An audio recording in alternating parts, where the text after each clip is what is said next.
Alamin ang pinakabagong mga kaganapan sa Far East Broadcasting Company Philippines sa pagpapahayag ng mabuting balita ni Hesukristo sa pamamagitan ng radyo, internet at iba pang makabuluhang gawa. Narito si Dan Andrew Cura para sa The President's Report. Sa mahigit 100 taon mula nang malikha ang teknolohiyang ito, ang radyo ay naging tunay na kapaki-pakinabang sa buhay ng mga tao. Hanggang ngayon, marami pa rin ang umaasa sa radyo upang makasagap ng mga panibagong mga balita, makilahok sa mga kasalukuyang usapin, at mapahusay ang kanilang kaalaman sa iba't ibang mga paksa tulad ng kabuhayan, mga serbisyo ng gobyerno na maaari nilang magamit, at higit sa lahat, ang patungkol sa mabuting balita ni Hesukristo na nagbibigay ng pag-asa at kaligtasan.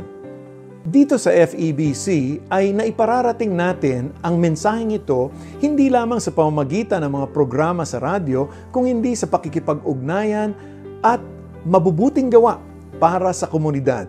Ito ang dahilan kaya tinawag po namin itong Incarnational Radio. Ngayon, nais kong ibahagi sa inyo ang isang kwento upang lalo ninyong maunawaan ang ibig sabihin ng Incarnational Radio sa ministeryo ng FEBC. Ako po ang inyong kaibigan, si Dan Andrew. Samahan niyo po ako ngayon sa ating episode dito sa The President's Report.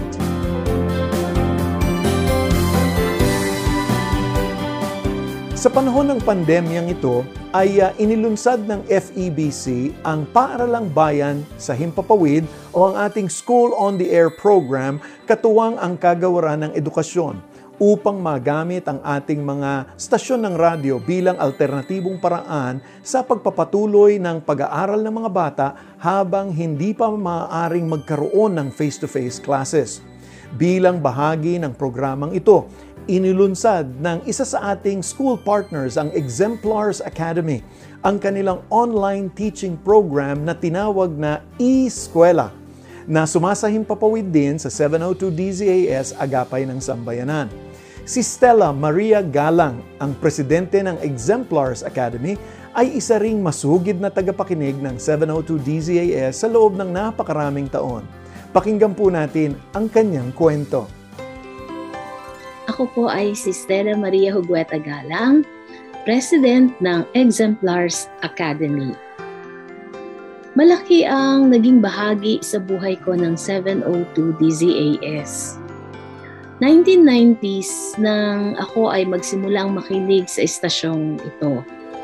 At dito ako nakatagpo ng kalakasan, lalo na sa pagpapalago ng aking pananampalataya sa Diyos. Tuwing umaga, habang kami ay nagbibiyahe ng aking asawa, nakikinig kami lagi sa hardin ng panalangin. Para bang buo na ang araw ko kapag nakasama kong manalangin si Pastor Proceso Marcelo noong mga panahon na yon. Ang mga halimbawa sa pangaral ni Pastor Proceso ay nagagamit ko pa nga na example sa aking mga pagtuturo sa eskwelahan. Ang ONP naman ay naging kasama din sa biyahe pagpasok sa trabaho. Sa gabi naman, habang biyahe papauwi, si Pastor Ed Lapis naman ang kasama. Kaya't kahit sa aking advocacy at ministry, dala-dala ko yung Christ to the World by Radio. Yun ang misyon ng FEBC. Bukod sa pagpapatuloy ng edukasyon ng kanilang mga mag-aaral sa panahon ng pandemyang ito, ang Exemplars Academy ay mayroon ding ministeryo na umaabot sa mga katutubo.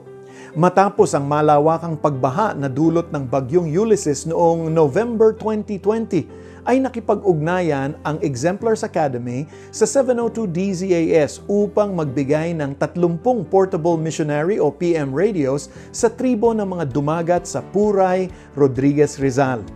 5 katao ang nagboluntaryo mula sa Academy at sila ay naglakas loob na maglakad sa mga mapuputik na daan at tumawid sa mga ilog, paakyat ng bundok upang ihatid ang mga PM radio na nagdadala ng ebanghelyo at gayon din ang mga programang pang-edukasyon para sa mga kabataang dumagat. Nagbigay din ang Exemplars Academy ng mga PM Radio para sa mga pastor ng AITA na magagamit nila sa paglilingkod at pagtuturo sa kani-kanilang mga tribo sa AITA People's District ng Capas, Tarlac. Malaking bagay para sa mga pamilyang nakatanggap dahil ang bawat radyo na ito ay makapagtatawid ng edukasyon sa pamamagitan ng paaralang bayan sa himpapawid. Mahalaga ang mga radyong ito para sa mga AITA at mga dumagat na aming sinusuportahan sa kadahilanan na ito ay makapagbibigay ng kalakasan sa bawat pamilya, sa larangan ng practical living, tamang pamamalakad sa pamilya, higit sa lahat kung paanong magkakaroon ng kapayapaan sa gitna ng maraming kaguluhan. Kaagapay ng 702 DZAS ang ministry ng Exemplars Academy sa pag-abot sa mga tao at pagpapakalat ng nag-uumapaw na pag-asang nagmumula lamang sa Panginoong Hesukristo. Sa Diyos po ang papuri. Gaya nga ng pangalan na ibinigay namin, ang Portable Missionary Radio ay pwede nating sabihing tagapahayag ng salita ng Diyos, lalo na sa mga lugar na malayo at mahirap puntahan ng mga misyonero. Kami ay lubos na nagpapasalamat sa ating mga kaagapay sa ministeryo at ang ating mga tagapakinig na tumutulong sa pagbabahagi ng mga PM radio sa kani-kanilang mga komunidad. Sa kwentong ito ay masasabi nating totoo ang Isayas Kabanatang 52, talatang 7, o kay gandang pagmasdan sa mga kabundukan ang sugong dumarating upang ipahayag ang kapayapaan at nagdadala ng magandang balita.